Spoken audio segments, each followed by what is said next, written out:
don't know, can you tell me your relationship, Dr. Sebi? I know we had Blue Pill on here. Right. And for people who don't know, that's your twin. Yes, my twin brother. And can you give us a Dr. Sebi story to close us out? Okay. Talking about plant medicine.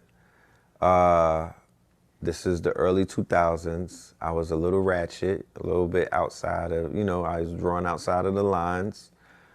Still trying to figure myself out. This might have been 2000, the year 2000 exactly.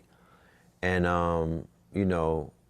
Sebi was like very adamant. Well, first and foremost, him and my mother, Mama Pill, she is his apprentice. She was also one of the many wives because he was a polygamist. And in 80 or 81, we went to St. Croix, and she was pregnant with my younger brother, KT, the arts degree, and Dr. Sebi was responsible for helping to save her life because of the complications that she had with the pregnancy and whatnot. And as a result of that, she was basically sold. Like, she wanted to become a student, and they built about what was going on in America, in the States with the crack epidemic and the scourge of it and whatnot. And he was kind of like in St. Croix, not really focusing on doing the States again. And then he came back, and that was basically that run that you see with the Usha Herbal Research Institute and the Supreme Court cases and all of that other stuff. So fast forward to like 2000, he was kind of sick and tired of, me not stepping into my powers or not realizing who I truly was. And he passed me a zip of some shrooms and was like, I need you to take these, you know what I mean? I need you to take these like right now and get to some healing and whatnot. And at first I was apprehensive. I'm like, what the hell is this? You know what I mean? Because people have this preconceived notion that plant-based medicine and chemicals are the same. When I speak of chemicals, I talk like acid, hallucinogens, and things of that nature. They equate plant-based medicines to that. And I was under that mind state that it had the same type of effects. But he basically was like, well, if you've ever smoked marijuana and had that type of, if you were defocalized in that sense, then the shrooms are not going to be the same type of feeling, but even better.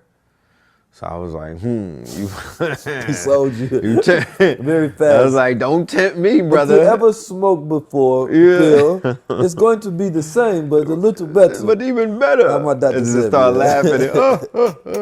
So make a long story short, I saw a movie by the name of Final Fantasy, which was an animation movie mixed in. It was a mixed reality movie with like animation and real people and whatnot.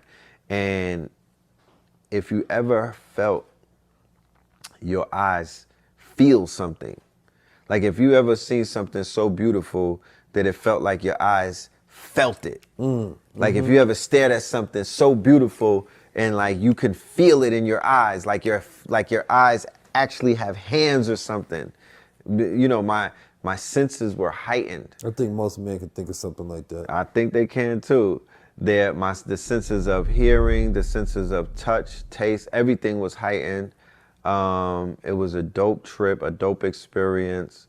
It definitely helped with my healing in terms of, me being able to see myself in the future and to see a greater version of myself. You know what I mean? I had a vision, and that vision was so great that it really made me want to reach to become what I saw. And that was like one of the beginnings of my journey and into consciousness. So, Sebi has always been, he's a giant in my eyes. Like he's been, he was one of our real life superheroes, and to see the world, get to know who he is, it's a beautiful thing. You know what I mean? That's and when powerful. That documentary comes out, I'm sure that it's going to even, you talking about the Nick Cannon documentary? Yeah, what camera am I talking to? Nick. No, I'm just playing. When we filmed it, I had a fade. Deadass. When we filmed our segment, I had a taper. Yeah. That That was pre-COVID. I had a tape. Pre-pandemic right there, yeah, man. pre-pandemic. Like, homie, I know you out there, you know, doing what you do, but He building families, man. yeah, he Busy. building empires. But that story is going to be, and I don't feel like that's going to be the last story that we see on No, Dr. Sebi. maybe we have to do one ourselves, man. Right, we got the right, media right. and production.